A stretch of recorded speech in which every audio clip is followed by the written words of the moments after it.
Welcome back to our accounting classroom, and today we are going to take a look at cash flow statements. Now, the cash flow statement is one of the main financial statements prepared at the end of an accounting cycle, and this is mainly in larger businesses. You won't find like very small businesses preparing a cash flow statement, but larger businesses will have a lot of debtors and creditors and prepayments and accruals and so forth and so on. They will need to keep track of the cash that is flowing in and out of the business. So as I said, the cash flow statement is one of the main financial statements prepared at the end of an accounting cycle, and its main objective is to highlight the source of cash and its equivalents and the use of cash during the period.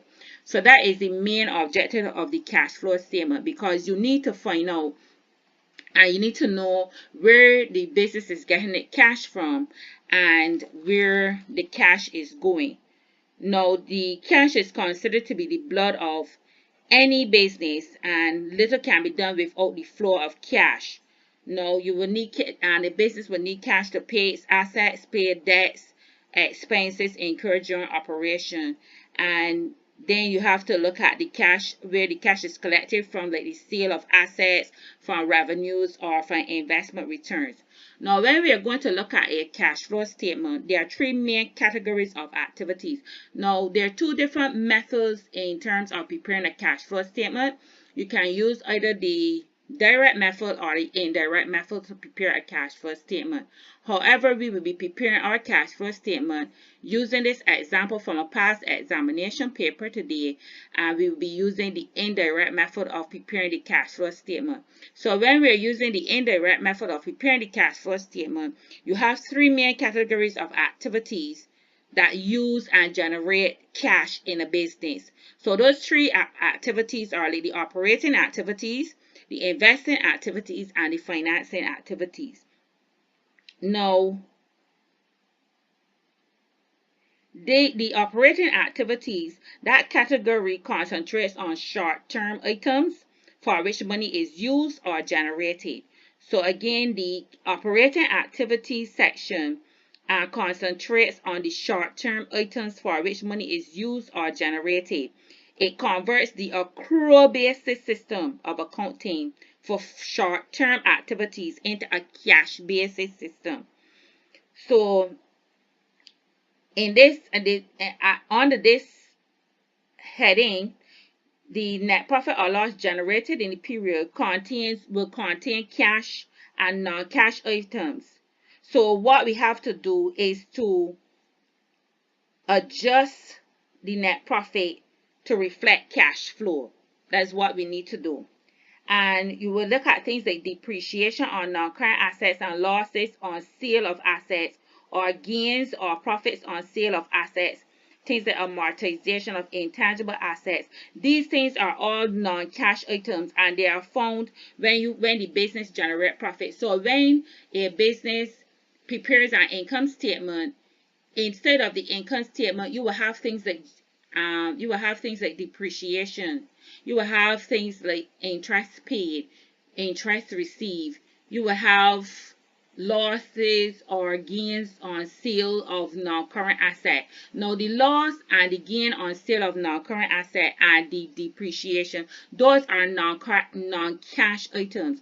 Depreciation is an expense which would, because your expenses increase, would in essence cause your profit to decrease. So when we are preparing a cash flow statement, we need to add back that depreciation within the cash flow statement. Now, if you have a loss on the sale of an asset, the loss on the sale of the asset will be found in the expense section of your income statement, which also again is reducing your profit. So any loss on sale of an asset will have to be added back to the inside of the cash flow statement. Now, if you have a gain on sale, the gain means that you are getting extra revenue. But remember that this here is a non-cash item. So therefore, that gain on sale, which would have increased your profit, would then have to be deducted inside of the cash flow statement. So these are the things that we'll be looking at within this question today. Then you have the investing activity section. Now, the investing activity section concentrates on long-term resources of the business. So they concentrate on the acquisition or the purchase or sale and of which is your long-term resources, that your assets, and any items associated with the payment or receipt during that period. So let's say you had you receive interest on an investment. So that interest that you receive on the investment would be stated on the investing activities as an inflow of cash. If you sold an asset, the money you receive from selling an asset will be listed under the investing section of the cash flow statement as an inflow of cash. If you purchase non-current assets, then that will be also listed under the investment section of the cash flow statement, because that is an outflow of cash, and it means that the business is investing in the business in itself by purchasing non-current assets. Now,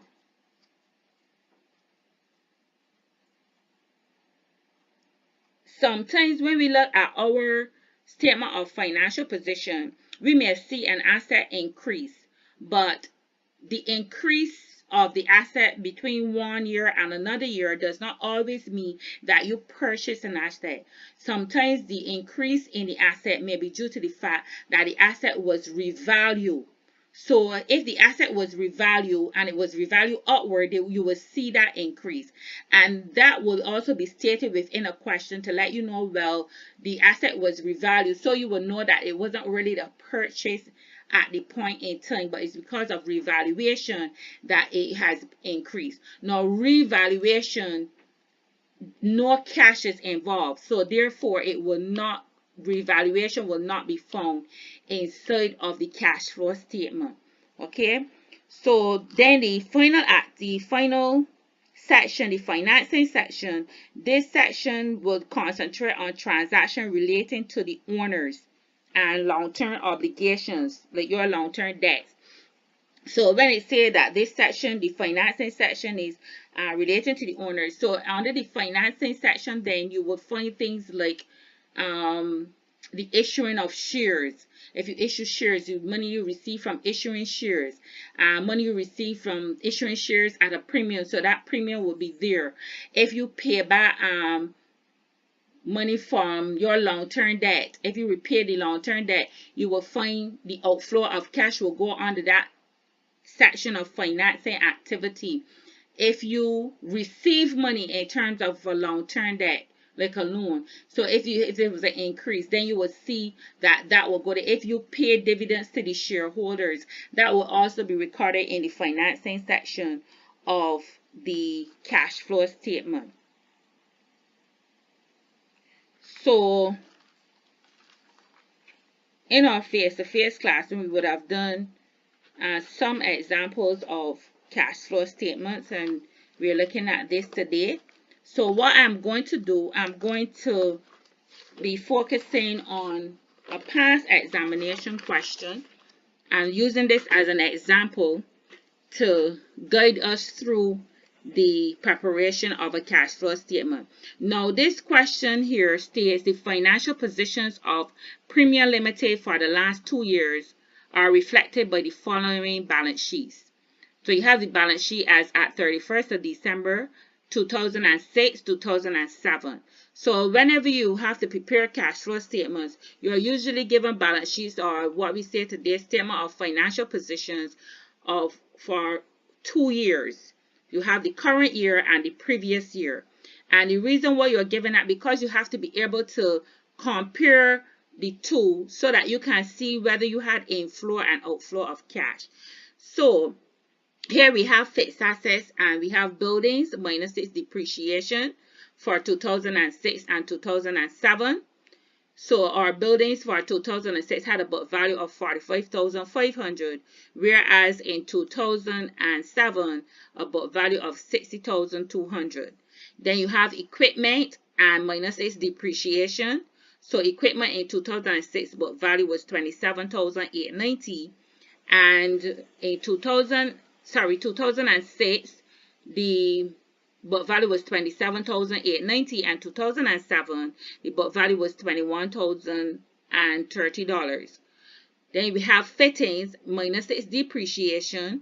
So then in 2006 fittings book value was $17,150, and in 2006 it is $17,150, and in 2007 $19,480, which give us total fixed assets for 2006 was $90,540, and 2007 $100,710.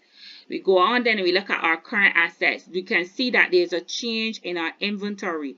Our inventory in 2006 was $28,315, but in 2007 it was $24,660. So we can see we had a decrease in inventory. So in these questions we are going to be looking at how our assets and our liabilities, how these things are changing from one year to the other year, and then working on our cash flow statement to see, how the cash was used through that period. We also have debtors minus the provision for the bad debt, so which give us net receivables of $16,835 in 2006, and in 2007 $20,328.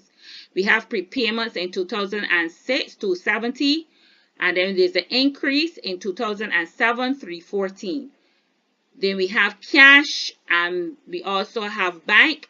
Now the cash and the bank figures that we are seeing here for 2006, this will be falling at the end of our cash flow statement as the opening balance at the beginning of the year for our cash and cash equivalents. So what we would do is to take these two figures, the cash and bank, the $2240 and the $1600, to give us our opening balance for cash, and then the figure that we are trying to reach, when we finish our cash flow statement, is the combination of the ending cash and bank figure when we add these two figures together. And you will see it more when we go through the question, because this is how we check our answer to see if what we did was correct when we were preparing the cash flow statement. So then we have our creditors at 2006 $15,315, and 2007 $18,145, and taxation $2601 and $4325. So then we have our ordinary shares, preference shares, our share premium, our retained earnings, our fixed asset replacement returns, and our 5% debentures for 2006 and 2007. We have some additional information. The first piece of additional information tells us that the only fixed asset that was disposed during the financial year ended 2007 was a piece of equipment costing $15,000. Now we are going to see that the only fixed asset we sold was equipment, and they said that this piece of equipment had a book value of $9,500 and was sold at a loss of $300. Now when we sell our assets, remember that our fixed assets, they depreciate over time.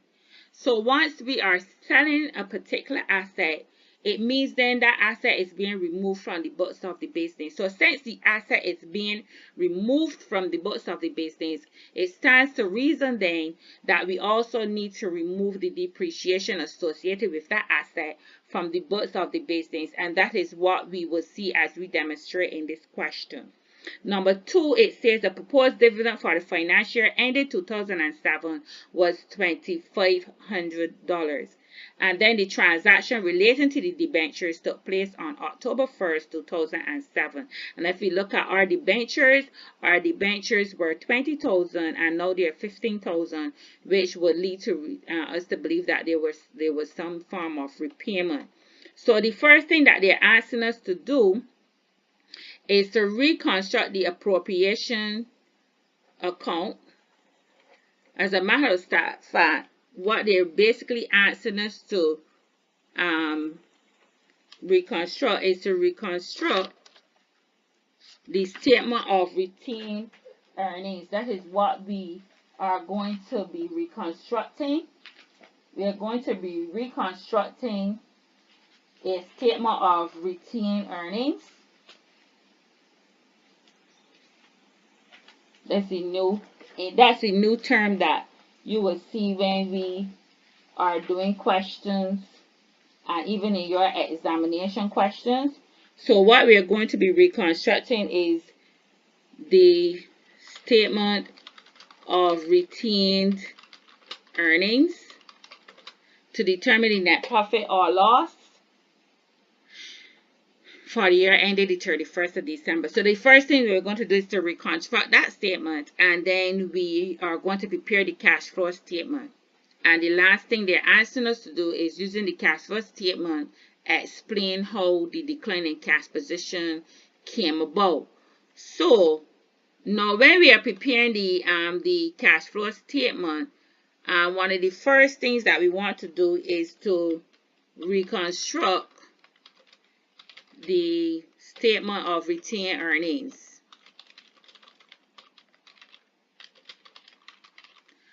While we are reconstructing this statement of retained earnings,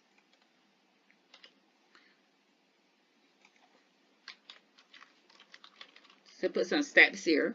While we are reconstructing the statement of retained earnings is because what we are trying to find out is what our profit was before we paid any taxes.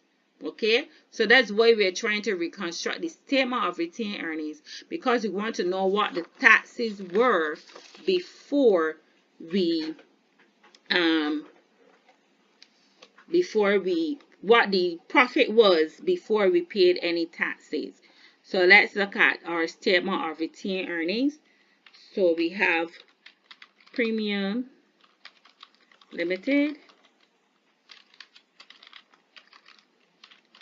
statement of retained earnings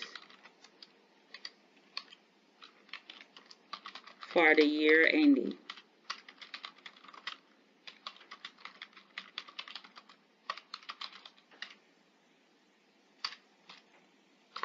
So we don't have this information. We don't know what the profit was before the taxes. But what we know is when we are looking at our balance sheets for 2000 and 2006, here we know what the retained earnings were in 2006. So this is our retained earnings brought down.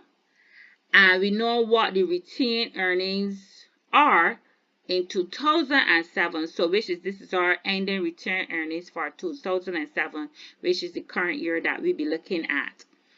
Additionally, with the statement of retained earnings, your statement of retained earnings will contain things like your corporation taxes. You will have your reserves, and when I said reserves, I mean things like general reserves, fixed asset replacement reserve, foreign exchange reserves. So you will not place revaluation reserves inside of your reconstructed statement of retained earnings. So, and then any dividends that was paid, or what we say proposed dividends, you will find them also in the statement of retained earnings. So let's reconstruct the statement of retained earnings.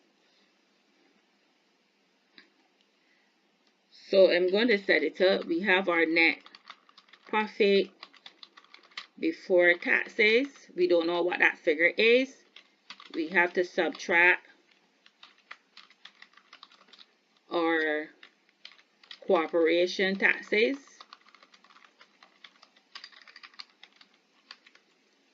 And we will add our retained earnings brought down, which is from the previous year.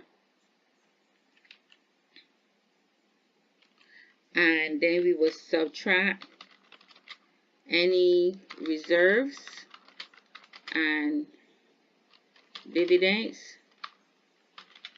In other words, any transfers and dividends. So if you transfer, let me put it here, transfer of reserves and dividends. So to be clear, we are looking at any money that was transferred out of the profits for reserves and any dividends that were paid out of the any money. We're looking at any money that was transferred from the profits to reserves and any dividends that were paid out of the profits. And then that's our headings, and we have to start with what we know. And so that's what we're going to do. We're going to start with what we know, and we're going to be working backwards to get what we don't know. So that's what we are going to be starting with. So we are going to be starting with what we do know, and we are going to be working all the way backward to what we don't know. So what we do know that our opening retained earnings from the previous year was $8,184. So we're going to enter that figure here, 8184. We do know that the corporation taxes for the current year is $4,325. So that is $4,325. What we don't know is this figure here. We don't know what our profit was. We don't know what the profit was that came from the income statement. So we're trying to work to see what this profit here is. What we also know from the question is that from our additional information, we have proposed dividends of $2,500. So we have our dividends of $2,500.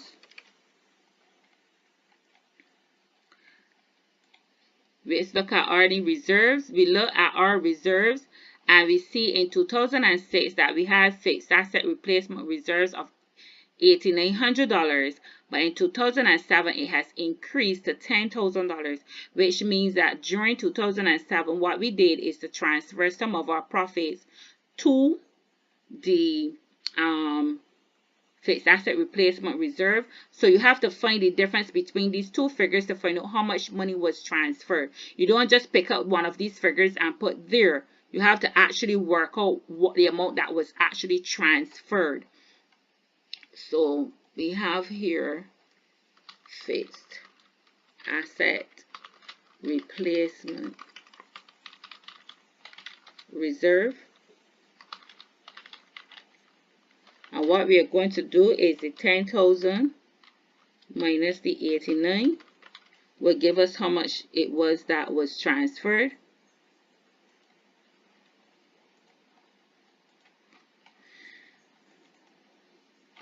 So 10,000 minus 89. So we transfer $1,100.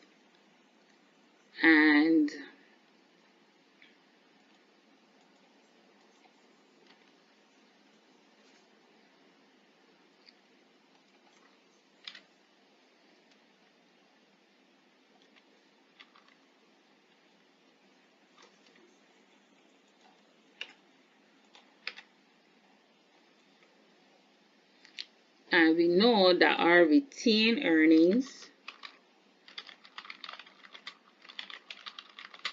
carry down, which is the ending retained earnings for 2007 was $5,862. So this is what we know. So we know all of this information. So we enter all the information that we know. And then what we are going to do is to work backward to find this figure here that we don't know. So we know that we ended with this figure, and we know that this figure here minus, we know that this, whatever this figure was, you can put a question mark here. We know that whatever this figure was here, the corporation taxes was subtracted from it, and then the retained earnings for the previous year was added to it to give us another figure. And then we know that from those figures, we subtracted our dividends and our transfers to the fixed asset replacement reserve and give us the retained earnings. So since we know what we were doing when we were coming down, because when we came down, we subtract here, we add here, and we subtract here to get this figure, we are going to work backwards and do the reverse, okay, to get what this figure is. So when we came down, we subtracted this figure. So when we're going up, we're going to add this figure. So we have here, so when I add 3,600 and the 58.62, it gives me 94.62. So here now, I want this answer here, which is very important, and I'm going to put it in red. I'm going to, highlight this figure. I'm going to put it in bold. I'm going, because I want you to make sure that you know that this is the figure that I was trying to ascertain. So now I know this figure here. So close that. We are going to take this figure. We are going to subtract, because we add coming down, we're going to subtract our retained earnings from it. And we subtracted our taxes when we were on our way down, so we're on our way back up. We are going to add our taxes, which gives us our net profit before taxes. I'm going to highlight this cell. Let me put it back in black. Our net profit before taxes is $5,603. So this is the figure we were trying to work out. So we have completed the requirement A, which is to reconstruct the statement of retained earnings to determine the net profit for the loss for the year ended 31st of December 2007. So you can always pause the video, and you can go back and you can replay it, and you will see how we worked out these figures, and you will realize that, as I said, you do the opposite going backward to what you did coming forward. So here, this was subtracted, we added while we are going up. This was added, we subtracted. The taxes were subtract, so we add them to get back this figure here. So now that we know our net profit before taxes, the next thing we have to do now is to try to construct our statement of retained, we're going to construct our cash flow statement. So in constructing our cash flow statement, we may need to do some additional calculations. So I'm going to set up my cash flow statement here on this side, and we are going to do some additional calculations. So we have Premium Limited statement of cash flow for the year ended 31st of December 2007.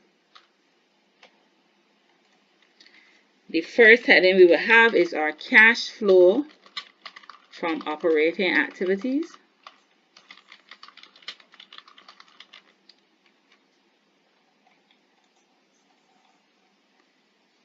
So let's see.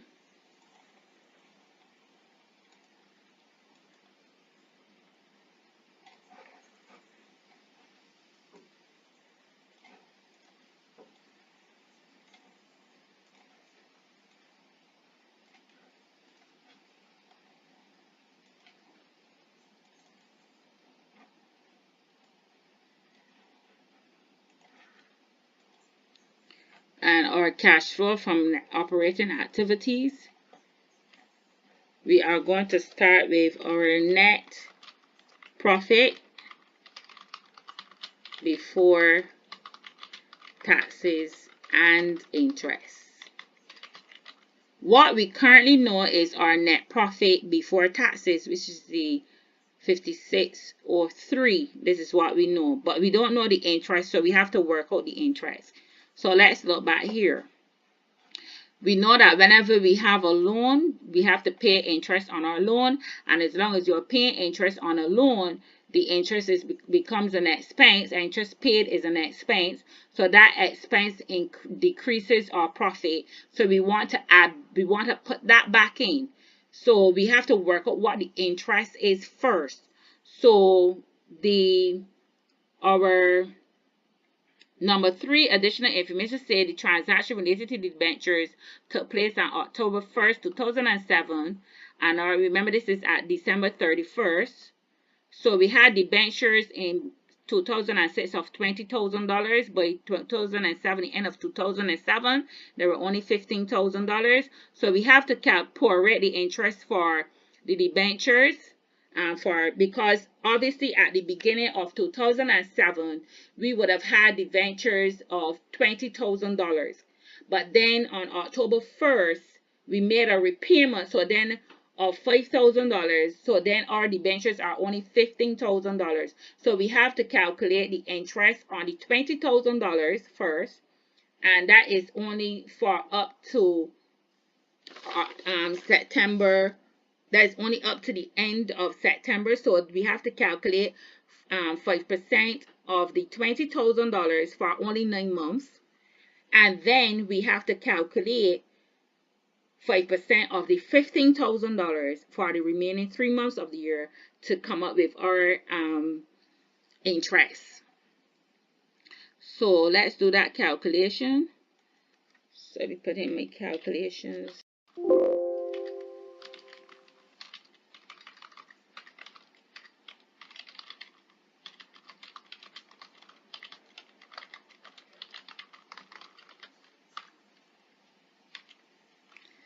So we have $20,000 multiplied by 5% multiplied by 9 on 12, because we only had it for that portion of the year. And then we have 15,000 multiplied by 5% multiplied by 3 on 12. So let's work out what that is.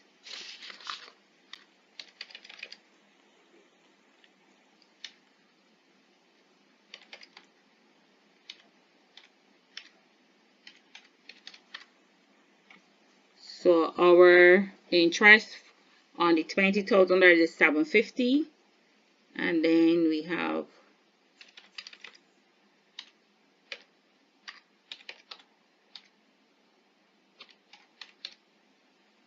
our interest on our $15,000 is $187.50. We are going to round this to 188.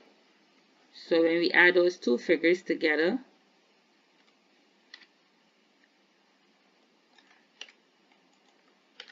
our interest that was paid was $938. So this is what the interest was that was paid. So now when we have to do our calculation here, we have our net profit before taxes, 5603, plus our interest. So which give us then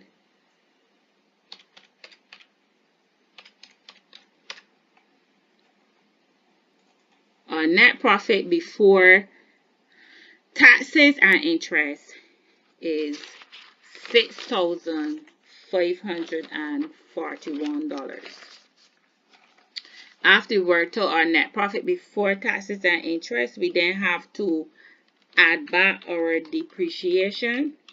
Remember, depreciation is a non-cash item, and this has to be added for equipment, buildings, fittings, because those are our non-current assets. So we're going to do the depreciation on those. In the question here, we didn't dispose of any buildings. We didn't dispose of any fittings. The only thing that we disposed of was equipment. And we are given depreciation here.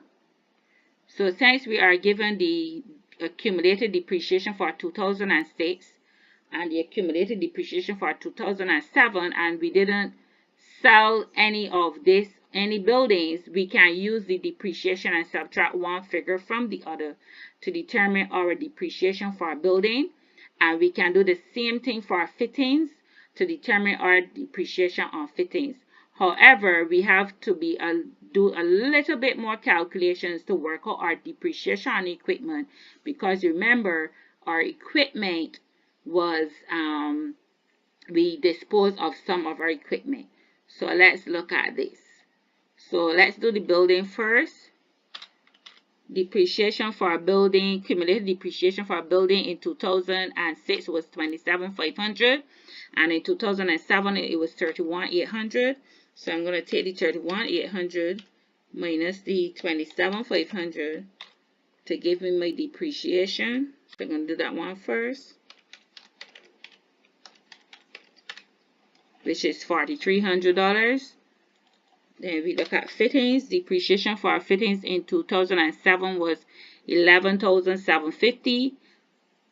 In 2006 it was $11,750, and in 2007 $14,110. So $14,110 minus the $11,750.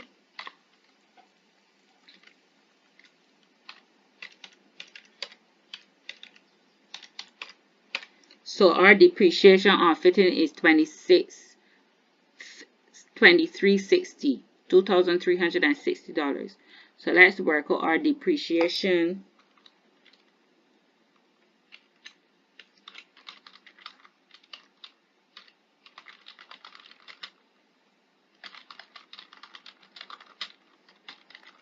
for equipment. So when we're looking at our equipment, the question stated that the only fixed asset that was disposed during the financial year ended 2007 was a piece of equipment costing $15,000. So what we, and the cost of it was $15,000. So obviously we know that the cost of that asset will be removed from the cost here. But they also said that the book value was $9,500. So to find out the depreciation on this piece of equipment, we would take the cost minus its book value, which would give us the depreciation on that. So you have cost of equipment disposed minus book value will give us the depreciation on that. So that would be $15,000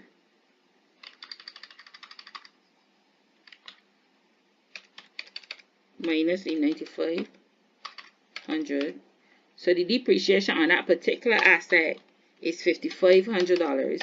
But that is not what we are going to put in our, that is not what we are putting in our cash flow statement, because remember, this asset is no longer on the book, so we would not have included any depreciation for this for the current year. What we have to work out now is the depreciation on the remaining equipment for the current year, but this one has to be removed. So then we are going to look at accumulated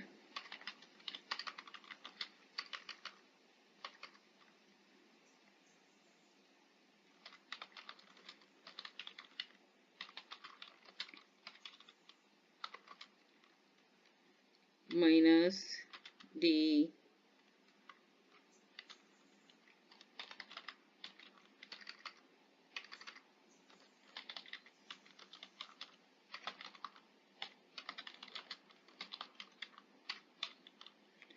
so is the we're going to look at the accumulated depreciation for 2006 minus the depreciation on the asset that was this asset that was depreciated.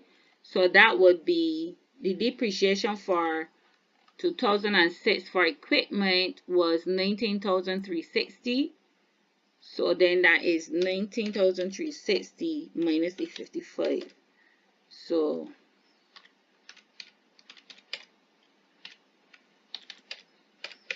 the new accumulated depreciation will be 13,860. So then what we're going to do then is to subtract the depreciation. So the accumulated depreciation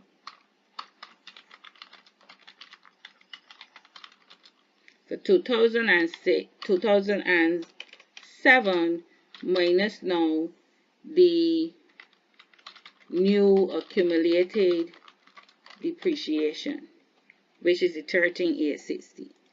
So then we will have 2007 is 15,170 minus the 13,860, which will give us the depreciation for the current year.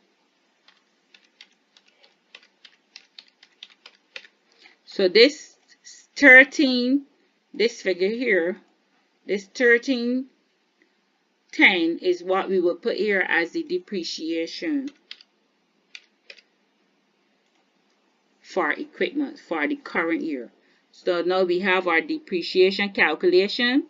The question also stated that on selling this vehicle, we had a loss on the sale of the, on selling the equipment, we had a loss on the sale, so we have to add back that loss as well. So we are going to add loss on sale of equipment. So that is $300. We're adding that. So then we are going to look at our our assets and our liabilities. So when we look at our assets, we see that stock moved from $28,315 down to $24,660. And so we had a decrease in inventory.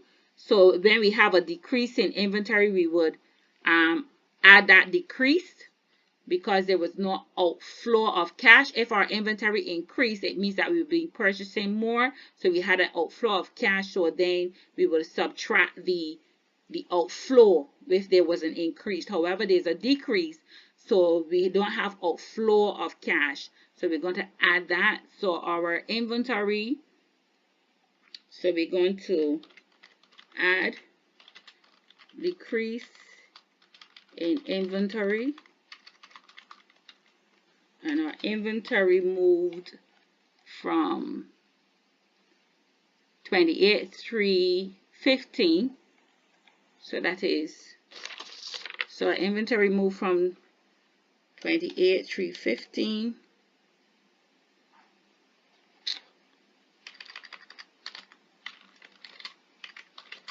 decrease in inventory, and that moved from 28,315 minus the 24,660. So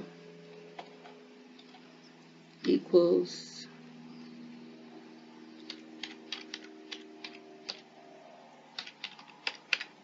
going to be a long recording today. So our inventory is 3,655.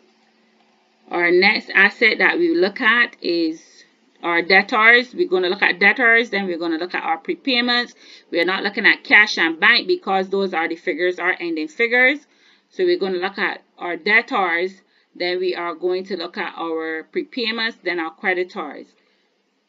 And when we're looking at our debtors, we see there's a provision. So we will not look at these debtors figures here, but we'll look at our nets. We will compare the net receivable figures. So our net receivable is $16,835 in 2006, and in 2007 is $20,328. So we have an increase in receivables. So once our receivables are increasing, it means that we're not having any inflow of cash, no money is coming in. So you have to subtract that. So then this will be less increase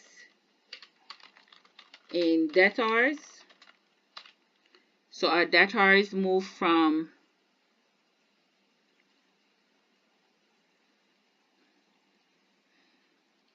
so that is 16,835. Put it anywhere wrong, minus our, sorry, let's see, 2328 minus our 16,835. So we're going to subtract one from the other. But I want a negative figure, so I want to subtract minus.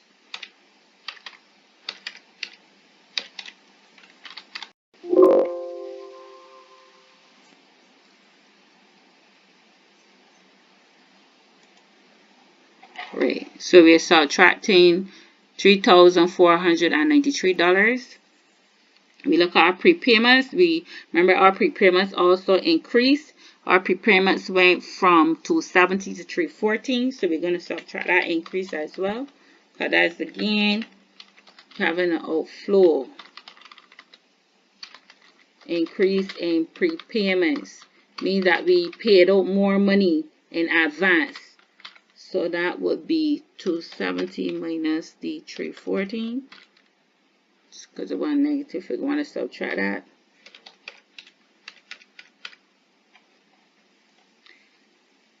Then our next one is our, we finished with our assets. So we go to our liabilities. Our creditors move from 15,315 to 18,145. So we have an increase in our creditors, which meaning that we owe more persons. We have not paid them. So there's no outflow of cash. So we're going to add that because we are keeping some money in our coffers. So we're going to add increase in creditors. So creditors went from 145. We went from 15 to 18. So that is equals 18145 minus 15315. So 2830 is the increase. Now I must let you know the interest that we add back here. We now have to subtract the interest that was paid. So our interest paid, but this was an outflow of cash, we have to subtract at 938. And then we also have to subtract the tax, corporation taxes paid. And the corporation taxes paid is not the corporation tax that you're seeing for the current year. What you're seeing for at the end of 2007, 4,325 is the corporation taxes that is owed for 2007. However, in 2006, we owed $2,601. We weren't given any additional information with reference to taxes. So therefore, the taxes that would have been paid during 2007 was $2,601. So that's our taxation that was paid. So that is, I want this to be a negative figure because it's an outflow, 2601. And I want this here to be a negative figure because this is the outflow of cash as well. So then we will then do our additions so that we can get our net cash flow from operating activities.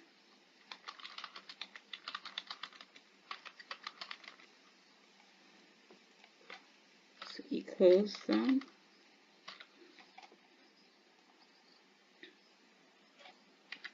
So our net cash flow from operating activities is $14,220. $14,220.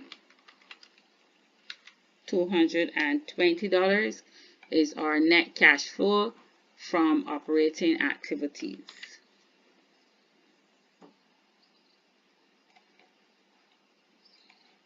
So our next heading now is our cash flows from investing activities.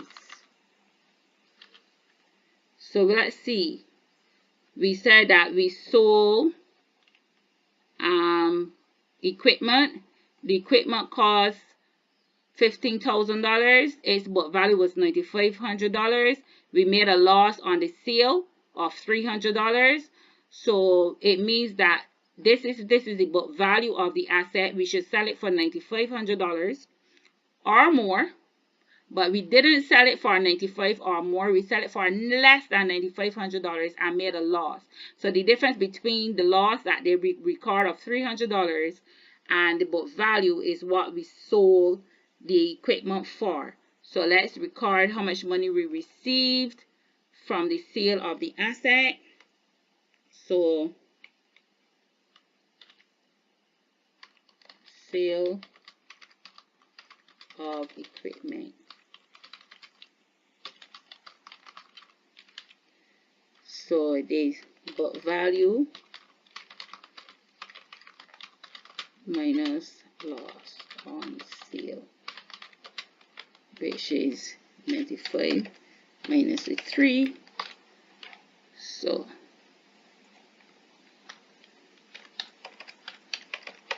$9,200. So proceeds or receipts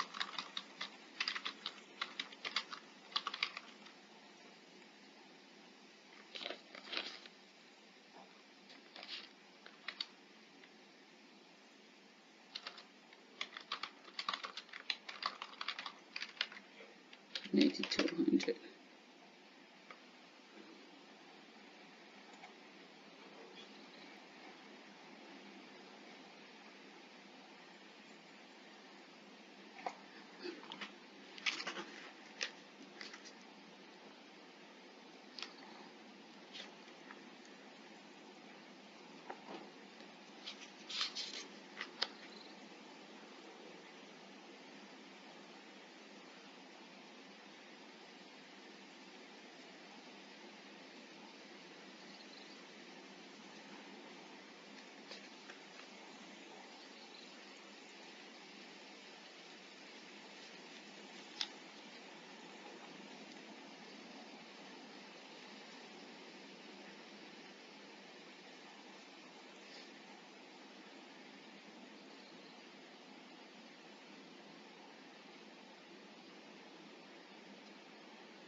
Then we have, as we said, we only sold equipment. So our buildings, we look back at our statement of our balance sheet, our buildings moved from 73 to 92. So we have an increase. So that means we purchased more buildings.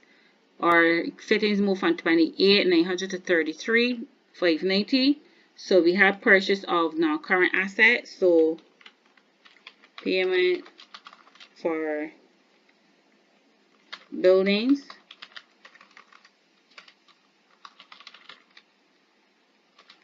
So buildings moved up to 92.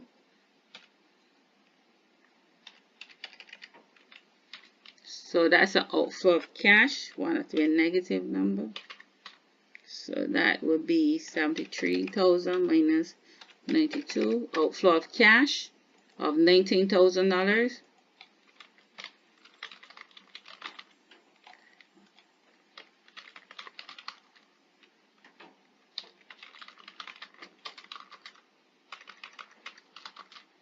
Of fittings.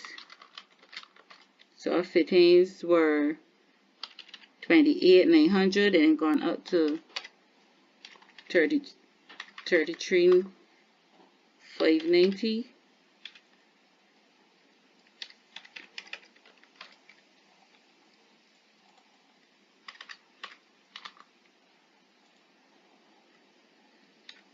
So move from 28,900 to 33,590. So we have an outflow of cash for our fittings of $4,690. We also know there's a change for equipment. Yes, equipment moved from 47 to 50 down to 36,200. But remember, we sold equipment, so we have to take out and calculate how much the equipment would be here now after that disposal to see if we actually purchased any equipment. So let's look for that calculation.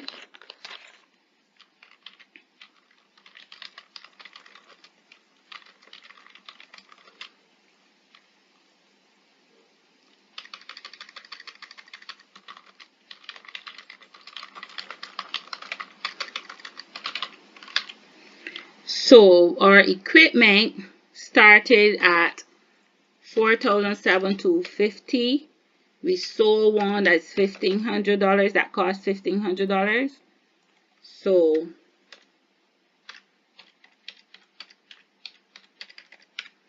then the new cost for the equipment for that. So we started in 2007 with equipment of $32,250. Well, during 2007, we had equipment of $32,250 because we sold one that cost $15,000. And then we ended with equipment of $36,200. So that means we purchased equipment. So it's $36,200 minus now that $32,000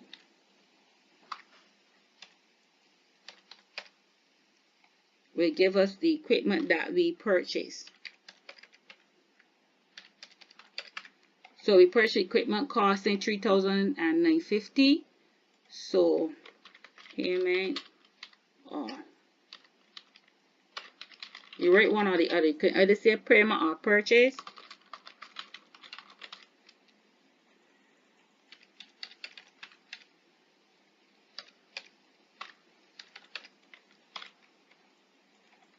Another negative number again.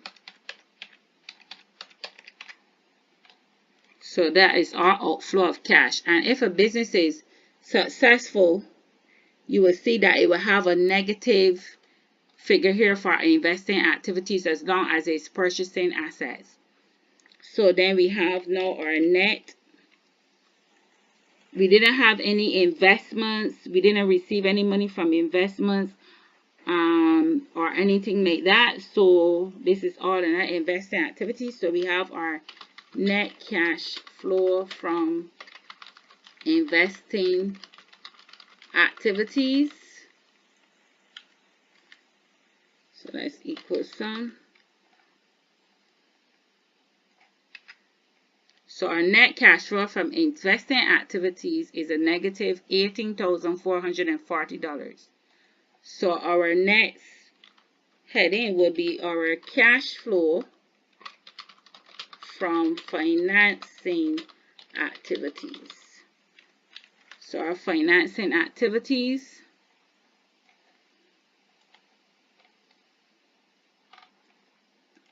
we're going to look at, we paid dividends. So we can first include that dividend payment of $2,500 that was stated. We also know we repaid our debentures because our debentures went from $20,000 to $15,000, so we paid $5,000, the difference between the two of these. So when we're looking at our financing activities, we're looking at our shares along with our debt. So debentures repayment, remember debentures are also known as loan notes. So that's an outflow of cash again of $5,000. Let's see if we have any inflow of cash. We have ordinary shares moving from 40,000 to 50,000. So we have inflow of cash going, our shares, additional $10,000 in shares. Our preference shares remain at the same 40,000. So we didn't issue any preference shares. and our share premium moved from 4,800 to 6,400. So we have increases there. So let's include those. So we have issue ordinary shares move from 40,000 up to 50,000.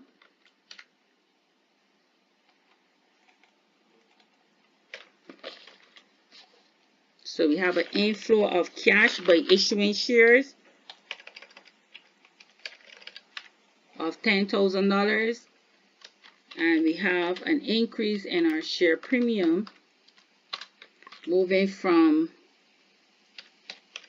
48 to 64. So we have an inflow of $1,600. We don't have any additional financing activities. So now we can calculate our net cash flow from financing activities.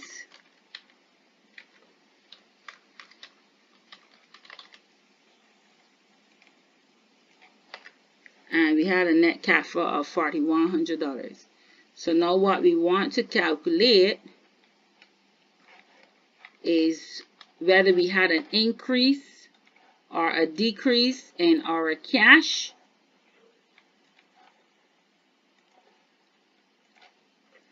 So let's calculate whether we have if we have a net decrease or increase.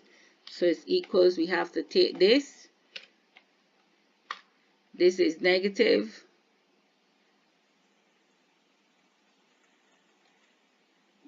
Dear me. Let me just put some have negative figures.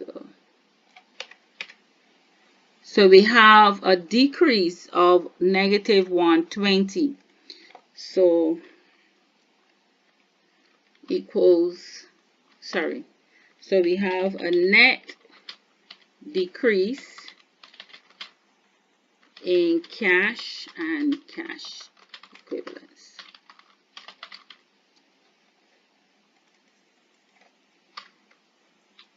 You don't have to necessarily say cash and cash equivalents. You can always say a net decrease in cash, or cash went down by 120. So when you're calculating, and I'm using Excel, so that's why I'm using the various functions, but you're writing, if you're writing in your books, you will take this figure here, the 14,220. You will subtract the 18,440 because it's a negative number, and then you will add the 4,100, and it will give you negative 120.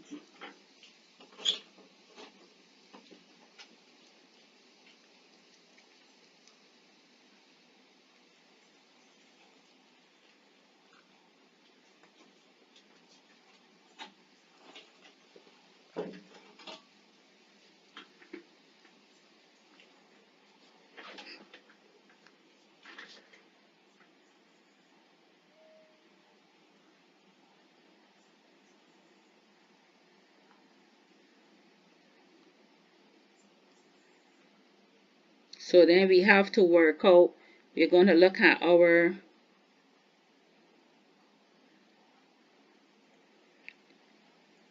balance, opening balance for our cash and closing balance.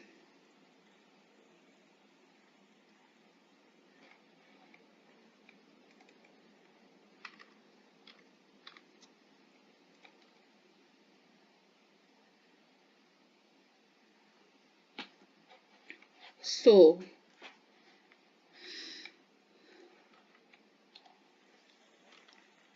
here we have balance.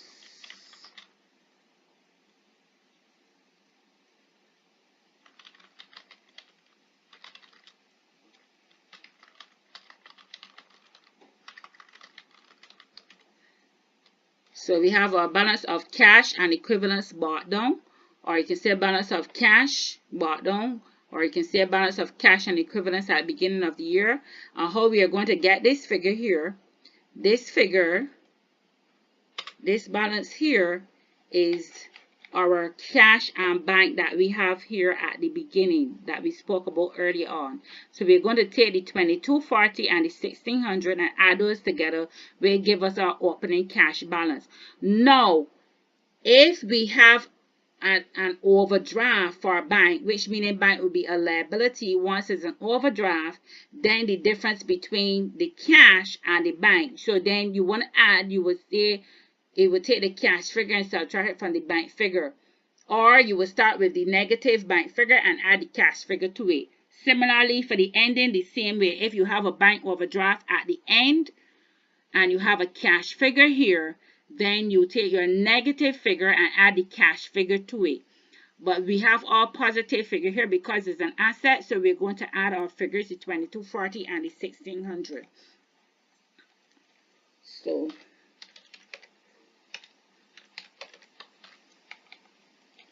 equals. So that is our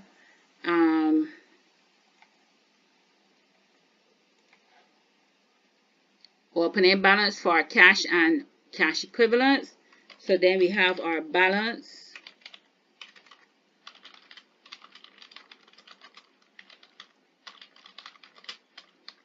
carried on at the end, which is our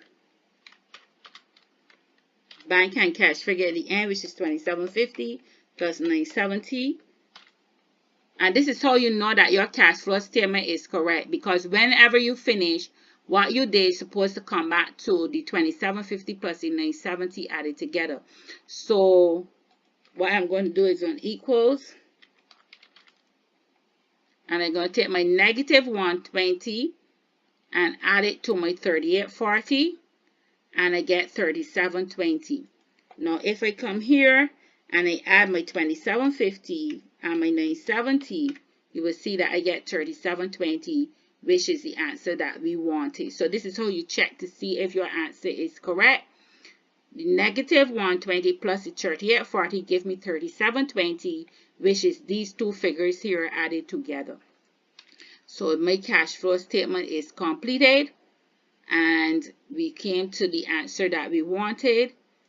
And you can practice, if you have additional questions, you can practice those questions and you can look at other questions. So this is it for now with reference to cash flow statements.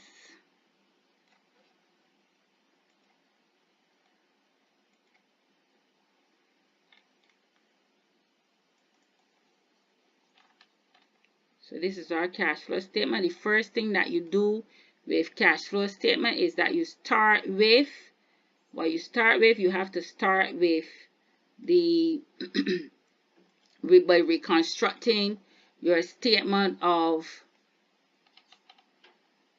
retained earnings. So you start with reconstructing your statement of retained earnings to find out what your profit before taxes was. Then you have to calculate the interest that was paid, and that has to be added then to your taxes, profit before taxes, to give you your profit before taxes and interest. Then you have to calculate your depreciation on your non-current assets. There are non-cash items, so they have to be added back. Then you have to add back your loss on the sale of your non-current asset.